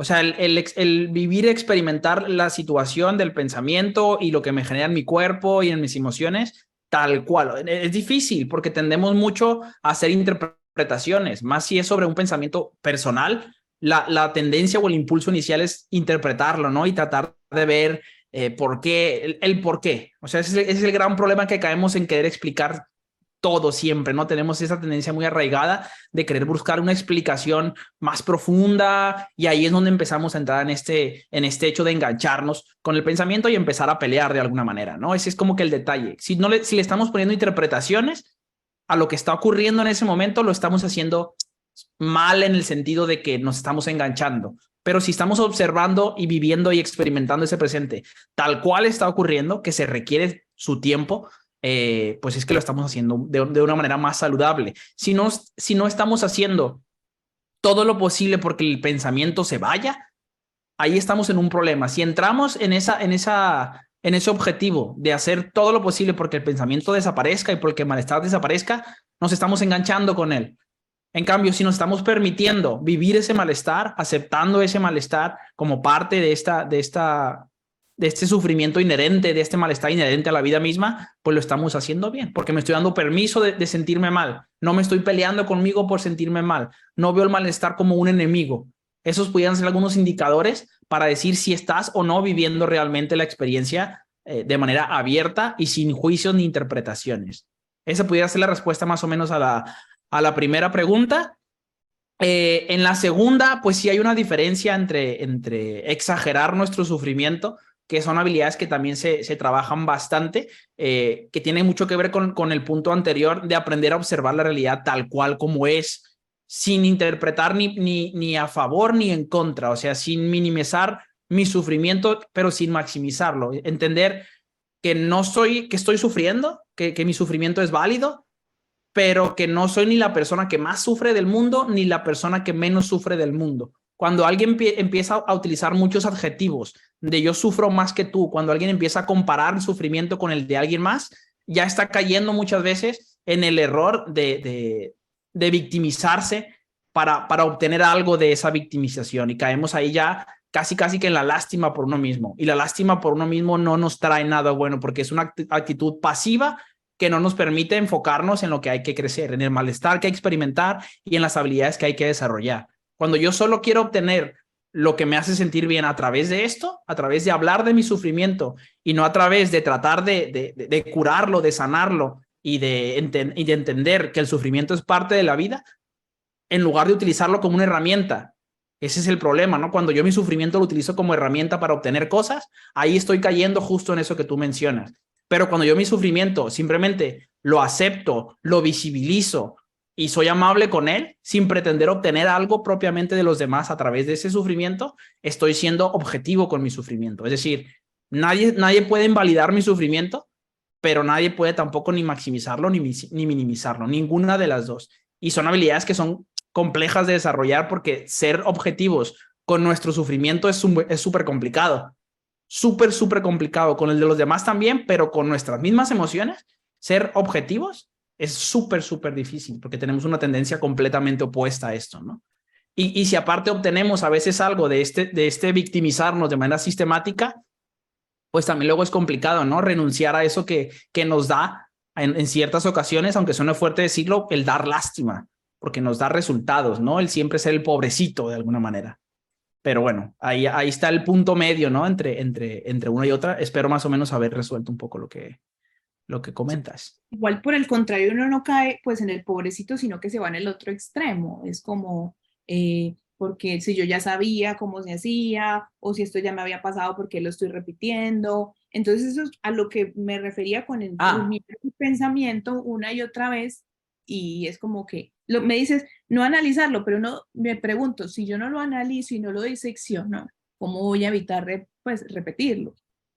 Repetir, es que ahí muchas veces está el detalle en la pregunta que nos hacemos. ¿Queremos evitar el sufrimiento o queremos evitar equivocarnos o queremos evitar no cometer errores o ese tipo de cuestiones? Pero acá la lógica es no obsesionarnos con no sufrir o con no equivocarnos, sino enfocarnos en qué habilidades voy a desarrollar para aprender a ser amable conmigo cuando me equivoco, para aprender, para saber qué voy a hacer cuando me equivoque. O sea, la pregunta no es, o no debería ser desde esta perspectiva, ¿cómo le hago para nunca equivocarme? Porque eso es un sinsentido. No se puede. Es decir, ¿cómo le hago para ser amable conmigo cuando me equivoque? Asumiendo que me voy a equivocar, no pretendiendo no equivocarme. Lo mismo ocurre con el sufrimiento. ¿Cómo le hago para nunca sentirme mal? No tiene sentido, porque la vida es sufrimiento. No se puede uno nunca sentirse mal. La lógica es, ¿cómo me trato a mí mismo cuando la esté pasando mal?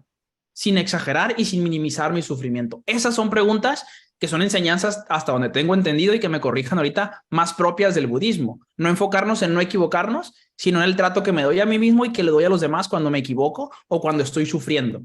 Más o menos esa es un poquito una versión más realista que pretender no equivocarnos nunca o que pretender no sufrir nunca, lo cual es imposible y nos mantiene una frustración constante que tarde o temprano nos lleva a esa autocrítica que mencionas y ese autojuicio, porque estoy obsesionado con no equivocarme. Si mi expectativa es no equivocarme, tarde o temprano me voy a equivocar y ahí voy a ser crítico conmigo porque mi expectativa sigue siendo no equivocarme. Pero cuando yo rompo esa expectativa y no me enfoco en no equivocarme, sino en el trato que me doy a mí mismo cuando me equivoque, es muy diferente porque no vivo en esa frustración constante y es menos probable que caiga en una autocrítica poco saludable, por decirlo de alguna manera. Ahora sí espero haberte resuelto. Correcto, ¿Sí? muchísimas gracias. De nada, muchas gracias a ti. Sí, te pregunto dos preguntas bien interesantes y complejas. Muchas gracias. Aprovechar todos estos espacios Claro, con claro. Sí, te lo digo como un cumplido, que qué bueno que me hagan ese tipo de preguntas. no, Yo es encantado. como yo soy profe y me enfrento a ese tipo de preguntas, yo dije, voy a escuchar de los que saben más que yo y coger sus herramientas. Gracias. Perfecto, muchas gracias. Y ahora sí, Re, perdón por la espera. Adelante. No, no te preocupes.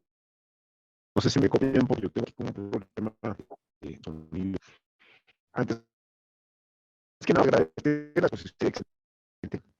Y en cuanto al tema de los pensamientos de uno de los fundamentales muy concretos Maestro, estoy encontrándolo, lo estoy escuchando muy entrecortado. No sé si a los demás les pase. Sí, ¿verdad? Se escucha muy, muy, muy entrecortado. No, no alcanzo a entender Y bien. maestro, no alcanzamos a entender el audio. estoy bien.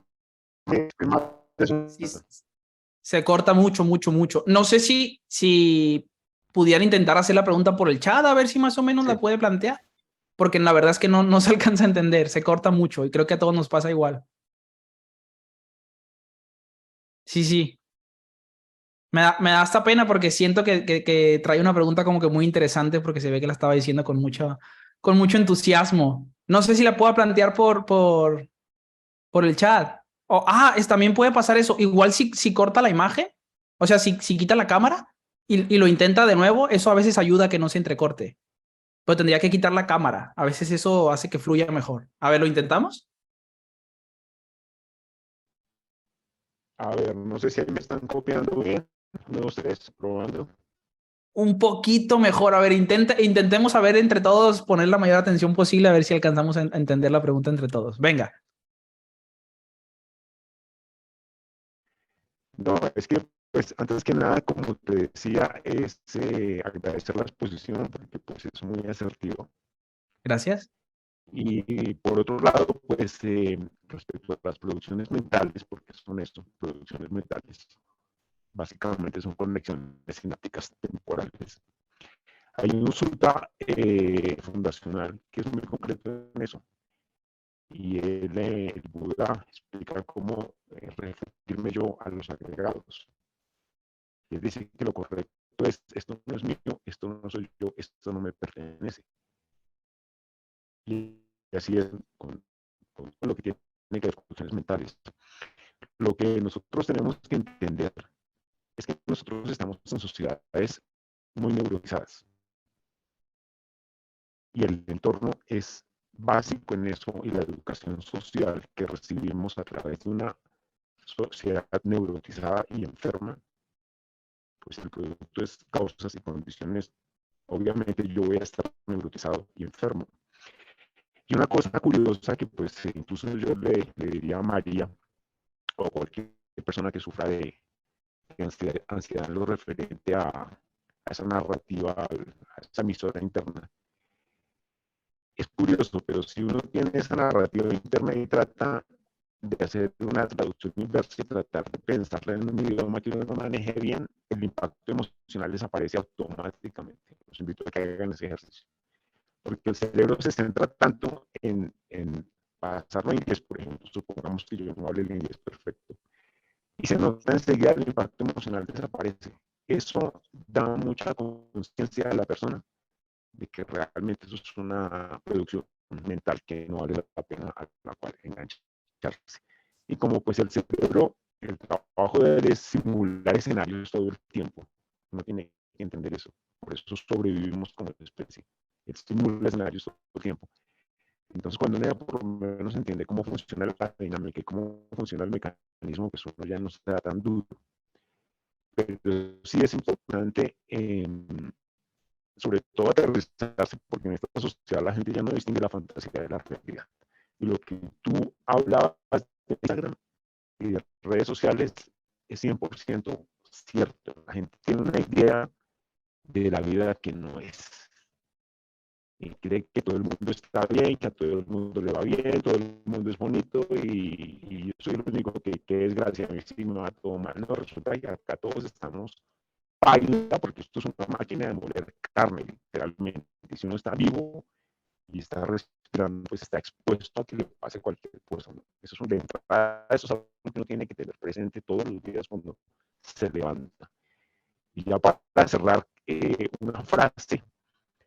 No sé si ustedes vieron la película Scarface. Sí, La cortada, ¿sí? sí. Una frase del protagonista que él decía, no, es que si termino vivo el día, ya fue un buen día. Ok. Muy ad hoc. Esto es todo. De acuerdo. Sí, Bueno, pues muchas gracias. Fue un ejercicio intelectualmente complejo ir llenando como que los espacios en los que medio se cortaba, pero creo que se pudo un poco más que la vez ya con la cámara. Y pues bueno, creo que a fin de cuentas estamos muy de acuerdo. El punto de la bendición, por así decirlo, del conocimiento es que entre más tenemos, en teoría, más realistas deberíamos de poder ser con la realidad, valga la redundancia. Pero pues totalmente de acuerdo, ¿no? Veo que estamos muy de acuerdo en ese sentido de la falsa realidad que se nos vende a través de redes sociales y que muchas veces los más jóvenes, sobre todo los más jóvenes, no todos, no es exclusivo de ellos, pero hay esta tendencia, como nacieron en un mundo digital, es más fácil creer que lo que ocurre ahí es como que esa realidad, ¿no? Y caer en esos idealismos o en esos ideales sociales de que todo es como las redes sociales lo venden, pues genera muchísima frustración, ¿no? Porque luego queremos ser así. Y cuando se da ese choque de realidad entre lo que espero y lo que realmente es, pues ahí es donde cuesta, ¿no? Y para eso todas estas habilidades que allá hay, que cada vez están más estudiadas todavía, o sea, ya la sabiduría ancestral, digamos, que ya acarrea, y si le agregamos la sistematización del conocimiento científico, pues nos estamos dando cuenta que hay cosas muy, muy, muy positivas que se pueden hacer. Pero, y lo otro es, tristemente, muchas veces psicólogos también caen en este reduccionismo de querer solucionarlo todo con terapia, ¿no? Como si esa fuera la verdadera acción de todo y trayendo casi que una especie de estafa piramidal, como si el problema es individualizar los problemas, ¿no? Y no verlos como producto, los más individuales psicológicos, no verlos como productos de esa sociedad neurótica de la que perfectamente hablas. Y cuando apuntamos solo a ir solucionando persona a persona, solucionando entre comillas, pues hace un trabajo mucho más largo y de nunca acabar, en lugar de enfocarnos en las estructuras macro social, macroculturales, macroeconómicas de todo tipo, pues estamos apuntando mucho más a la prevención y no solo a la intervención individual que no nos va a dar nunca para para terminar de ayudar a una sociedad completamente neurótica, ¿no? Y ahí estoy totalmente de acuerdo. Por eso, por ejemplo, esta postura de la autocompasión se pretende trabajar más como prevención que como intervención propiamente dicha, que como intervención ha dado muy buenos resultados y ha sido muy útil y yo la utilizo, pero las ventajas que tienen este tipo de conceptos es que se pueden utilizar para la psicoeducación a la población en general e ir como que rompiendo estos mitos que hay, ¿no? Sobre lo que decíamos ahorita, ¿no? De los pensamientos, esta tendencia a creernos, los ideales sociales que se venden en redes sociales y otro tipo de cosas que mucha gente cree que es así porque así lo ve. Pues apuntar hacia la prevención siempre va a dar mucho mejor resultados. Pero pues nos cuesta la cultura de la prevención luego en Latinoamérica, ¿no? Hasta que no nos arde el diente es cuando ya vamos con el dentista, ¿no? Hasta que ya no aguantamos el diente es cuando ya vamos y ahí caemos en la intervención en lugar de en la prevención, por dar un ejemplo entre muchos otros. Pero pues bueno, me ha gustado mucho saber que hay tantos puntos en común. Yo sí tenía algo, normalmente soy muy seguro, por así decirlo, cuando doy pláticas que tienen que ver con estos temas porque las he dado muchas veces, pero tenía sí traía como que esa un poquito de ansiedad de saber y si digo alguna barbaridad o y si digo algo que realmente no tiene nada que ver con la realidad del budismo y traté más o menos de empaparme un poco a un nivel muy básico para no decir barbaridades y pues me siento más tranquilo de que parece ser que no dije tantas, pero si no igual ya estaba preparado con mis habilidades de autocompasión en caso de cometer alguna barbaridad, entonces pues me da mucho gusto, ha sido como les digo una experiencia completamente nueva, pero súper, súper agradable. Yo cada vez yo hace mucho renuncié, digamos, a la cosmovisión judeocristiana y entre más estudio, leo un poco sobre el budismo, más encantado me siento y digo, todo lo que tienen que aportar y pensar que la comunidad científica los volteó a ver de manera seria hasta hace muy poco,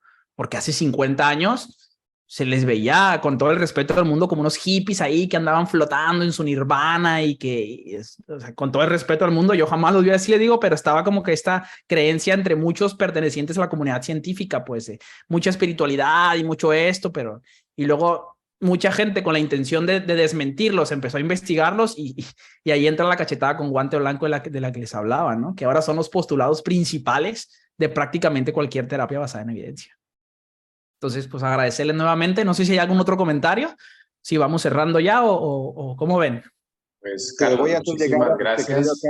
Aquí se integra, digamos, de alguna manera con las 4 nobles verdades, porque pues de eso partimos, eso fue la enseñanza y la premisa básica que aporta Siddhartha Gautama a su propuesta, y es la propuesta que seguimos, ¿no? Hay sufrimiento y eso es algo inevitable, siempre lo vamos a tener, siempre vamos a estar expuestos, hay un origen, ese sufrimiento tiene un origen, ¿sí? Hay causas y condiciones que propician ese origen, pero así como tiene un origen, pues tiene un final, ¿sí?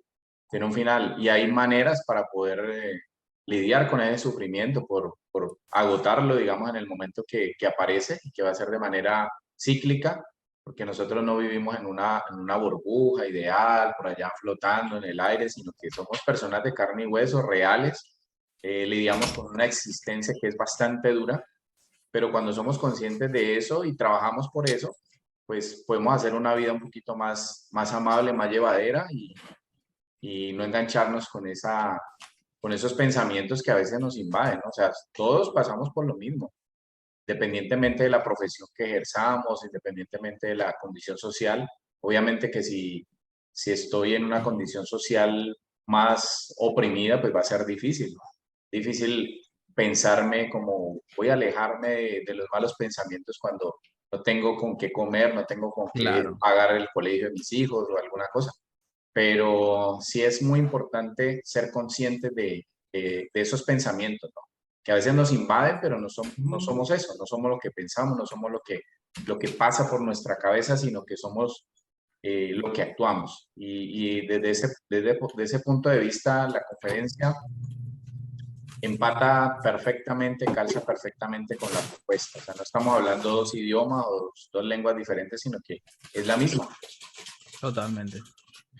Totalmente, no, pues nuevamente muchas gracias y me encanta ese sentido social que luego veo mucho en el budismo, que en otras cosmovisiones, digamos, es que no se ve, ¿no? Que luego es como que encomiéndate solo a la fe, pero en una fe mucho más abstracta, ya que ha ido entendiendo que es como que la fe más en uno mismo pero con esta conciencia de clase le llamo yo, que me encanta esa parte. Entonces, pues estamos muy empatados y les vamos a seguir explotando sus recursos intelectuales para el bien de la salud mental, ¿no? Que de eso se trata. Y pues otra vez, muchas gracias.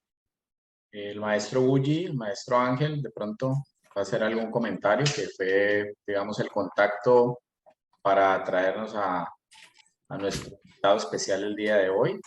Si de pronto tiene alguna Pues sobre atención. todo agradecerte tu amabilidad a acceder a esta reunión porque como te decía, yo sé que eres una persona muy ocupada y que al final pues el problema que tuvimos la semana pasada pues ya fuera de nuestras posibilidades. Yo les comentaba al grupo causas y condiciones, ¿no? Muchas veces gran parte de una idea central de la práctica budista es que las cosas que no están en nuestras manos y son resultado de causas y condiciones. Entonces, digo, estos son causas y condiciones, simple y sencillamente, y aceptarlas como son. Te comentaba que te iba a hacer llegar el libro de texto de la orden para que le des una repasada. Capaz que encuentras también un apoyo ahí para tu práctica clínica. Es muy interesante y tenemos unas cuantas, digamos, posturas un poco tanto cuanto diferentes a la Theravada, pero al final pues somos el mismo árbol y tratamos de no ser tan hippies, la verdad. Aquí nos gusta mucho, en este negocio nos gusta mucho el conocimiento, alejarnos mucho de los ángeles, de los demonios, de estos aspectos mágicos y nos gusta la realidad y la realidad duele, pero si no la conocemos, no la digerimos, pues no sabemos cómo tratar con ella. Y bueno, esperemos que no sea la última vez que nos visites, las puertas están abiertas y que ojalá esta charla también te haya sido amigable para ti, ¿no? Y bueno, no sé si alguno de los maestros o de los invitados guste hacer una última pregunta. Aprovéchenos porque se nos va, chicos. No saben lo que tuvimos que sufrir. Fue un calvario para que el invitado nos acompañara, pero ya hablando en serio, ha sido una persona que nos ha abierto las puertas al conocimiento y aprovechemos, chicos. Así que muchas gracias, te honro. No, y yo aprovechar de ustedes. Así una experiencia, como les digo, súper diferente, pero me ha encantado saber que coincidimos en tantas cosas a fin de cuentas, ¿no? La visión fundamental del sufrimiento en general, ¿por qué se tiene que ver negativamente en todos los aspectos? ¿Por qué se tiene que escapar? ¿Por qué no se acepta como parte fundamental de la existencia humana y como un producto de un propósito más allá, ¿no? Nosotros creemos que todas las pruebas y las bendiciones también son producto de la misma circunstancia. Vaya cierre. No sé si me estoy dando a entender o me están escuchando. Totalmente, Sí, totalmente. clarísimo. Porque Dios, el creador, ha hecho todo, ¿no?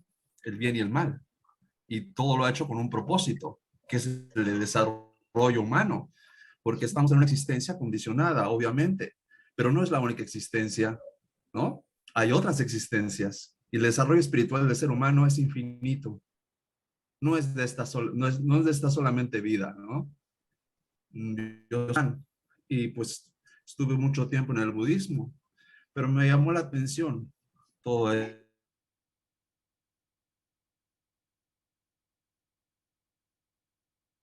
No sé si hay... Esta ahí práctica y está. todo esto, pero bueno, con el hecho de que se vea todo Que se le fue la señal. negativamente, ¿no? Y con falta de propósito. Sí, se entrecortó la última parte un poco, maestro, pero el mensaje yo creo Por que es ejemplo, central. cada prueba que tiene el ser humano tiene un propósito y ¿no? Estamos hablando de que, bueno, no sé, es que creo que tengo mala señal.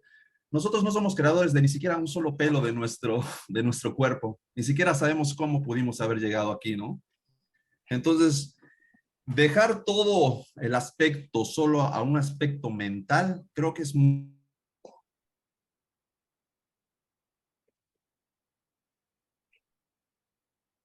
reduccionista, ¿no? Y no es una crítica fundamental al budismo ni a nadie en general expositor, ¿no? Sino simplemente podríamos ahondar más en este tema que es muy, muy, muy profundo y que no solo lo podemos ver reduccionalmente hablando. No sé si me di a entender en esta pequeña exposición. Totalmente. Hubo pequeños espacios en blanco, pero creo que por contexto más o menos podíamos ir conectando, ¿no? La idea central y pues es que no puedo estar más de acuerdo. Ojalá haber tenido un contacto con esta versión de la espiritualidad desde más pequeño, porque digo, si así me siento como que súper emocionado de saber que existe esta perspectiva de la espiritualidad tan diferente a lo que normalmente uno en Latinoamérica suele como que recibir. Es maravilloso. Yo me peleé mucho tiempo con todo lo que representaba la espiritualidad por esto mismo, por esta tradición tan poco realista en la que me vi sumergido durante mucho tiempo. Pero he hecho las paces a través, en un 90% de lo que he conocido de budismo, he hecho las paces con la espiritualidad, pero totalmente. Porque hay espiritualidad con realismo, con sentido de clase, sin exagerar el poder de la actitud o de la mente y decir, bueno, pero la realidad es la que es. Y eso es lo que me encanta, ¿no? El realismo y la conciencia de clase. Pues no sé si aquí cerremos. Muchas gracias a todos por las intervenciones. Todo comienza y termina en el encéfalo, nos dicen por acá. Acmeón de Crotón lo tenía claro desde hace 2600 años. Uf. Clarísimo, clarísimo. Y no, ya para despedirnos, muchísimas gracias a Carlos por tan excelente charla. Esta conferencia pues la vamos a estar compartiendo en todas nuestras redes sociales para que las personas que no pudieron acceder pues tengan también la posibilidad de escuchar y de aprender y de incorporar a sus diferentes prácticas. Muchísimas gracias también al maestro Ángel, al maestro Chen Xian, nuestro director de la orden, y a todas las personas que estuvieron aquí presentes. Nos quedan pues las inquietudes para seguir abordando, seguir trabajando y seguir llevando a la realidad esta práctica, porque no somos lo que pensamos, sino lo que hacemos. Totalmente. Un gusto y nos veremos en la próxima. Bueno, muchas Buenas gracias. tardes a todos. Feliz tarde para todos. Feliz domingo.